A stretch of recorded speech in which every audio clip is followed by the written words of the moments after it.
ریاض نے 5 جماعتیں پاس کیں، چھٹی جماعت میں تھا کہ پڑھائی چھوڑ دی۔ یہ اور بات ہے کہ تعلیم کا پوچھے تو جواب میں کہتا 6 پڑھا ہوا ہوں۔ کچھ عرصہ ہمارے ہاں کام کرتا رہا، کھانا پکا لیتا تھا، مجھ سے ہر تھوڑی دیر کے بعد چائے کا ضرور پوچھتا، گھر کی صفائی اچھی کرتا تھا۔ ایک دن کہنے لگا میرا بھائی ہسپتال میں داخل ہے، جانا ہے اور کچھ رقم کی بھی ضرورت ہے۔ میری اہلیہ نے اسے معقول رقم دی اور اس کے بیمار بھائی کے لیے دعا بھی کی۔ کئی ہفتے گزر گئے، اسے فون کرتے تو فون بند ملتا۔ پھر معلوم ہوا کہ اس کا کوئی بھائی بیمار نہیں تھا، بلکہ اس کا کوئی بھائی تھا ہی نہیں، وہ ہمارے ہی شہر میں کسی اور صاحب کے ہاں کام کر رہا تھا۔ بس یہ تھا کہ وہاں تنخواہ ذرا سی زیادہ تھی۔ اگر ہمیں بتاتا کہ تنخواہ کا معاملہ ہے تو اتنی تو ہم بھی جوں دوں کر کے بڑھا دیتے۔ اس کے مطالبات بھی عجیب و غریب تھے، کبھی کہتا مجھے نئی استری لے دیں، کبھی بتاتا کہ سگریٹ مہنگے ہو گئے ہیں، کبھی موبائل کے خرچے کا رونا روتا، وائی فائی کا پاسورڈ بھی ہم سے لے لیا تھا، رات بھر یوٹیوب پر فلمیں اور نہ جانے کیا کیا دیکھتا۔ نیند اس کی پوری نہیں ہوتی تھی، دن بھر جمائیاں لیتا رہتا، کھانا پکاتے ہوئے برتن دھوتے ہوئے کچھ نہ کچھ گنگناتا رہتا۔ احمد خان ہمارے گاؤں کا مستری تھا، خاصا پڑھا لکھا تھا۔ گاؤں میں اس کے پاس متعدد مذہبی اور مسلکی جریدے آتے تھے۔ نماز کا پابند تھا، میلاد ہو یا محرم، ہر موقع پر حسب استطاعت مالی سرگرمی ضرور دکھاتا۔ کچھ پیسے جمع کر لیے تو شہر اٹھایا اور اپنا مکان بنا لیا۔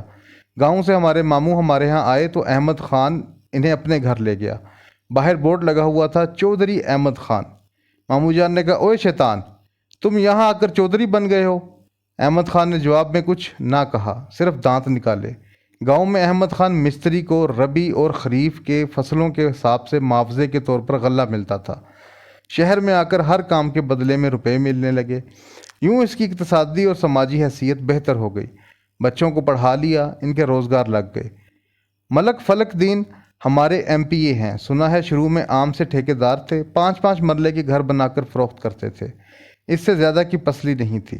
پھر بڑی کوٹھیاں بنانے لگے، مزید ترقی کی تو پلازوں کی تعمیر کے ٹھیکے ملنے لگے، پھر ہاؤسنگ سوسائٹی کا ڈول ڈالا۔ یہ ایک بڑی چھلانگ تھی، پرائیویٹ فورس بھی کھڑی کر لی جو جائز ناجائز قبضے کرتی بھی تھی اور چھڑاتی بھی تھی۔ ہوتے ہوتے ملک فلک دین نے خاصی دولت اکٹھی کر لی، پھر سیاست میں وارد ہوا۔ اس کی زندگی کی سب سے بڑی خواہش ایم پی اے بننا تھی۔ سیاسی پارٹیوں میں بڑے بڑے خاندان چھائے ہوئے تھے، ان کے سامنے ملک فلک دین کی کوئی حیثیت نہ تھی، مگر اس نے ہمت نہ ہاری، علاقے کے سینئر سیاستدانوں کی خدمت کرنا شروع کر دی۔ آخر سالہ سال کی تپسیا کے بعد اور کئی پارٹیاں بدلنے کے بعد اسے ٹکٹ مل ہی گیا۔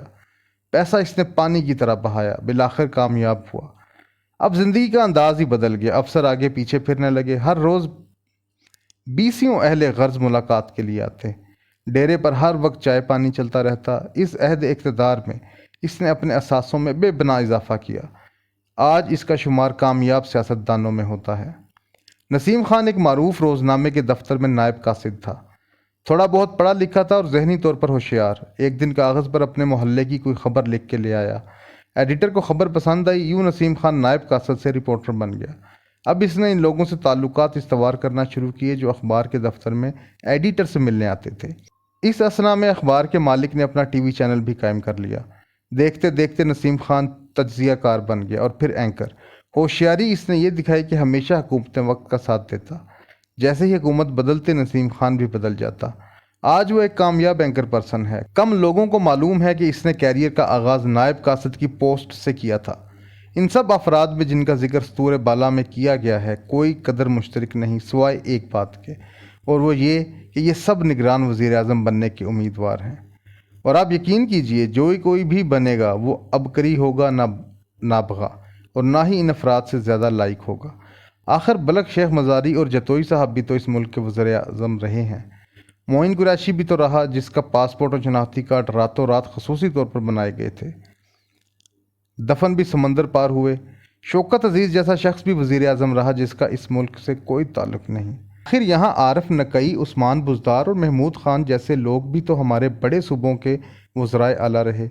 آئندہ بھی کوئی یہ امید نہ رکھے کہ منموہن سنگھ یا لی کوان یو یا مہاتیر یا ہنری کسنجر قسم کے لوگوں کو اوپر آنے دیا جائے گا اور اس ملک کو گھڑے سے نکالنے کی اجازت دی جائے گی۔ یہاں تو جنیجو صاحب کو برداشت نہیں کیا جا سکا۔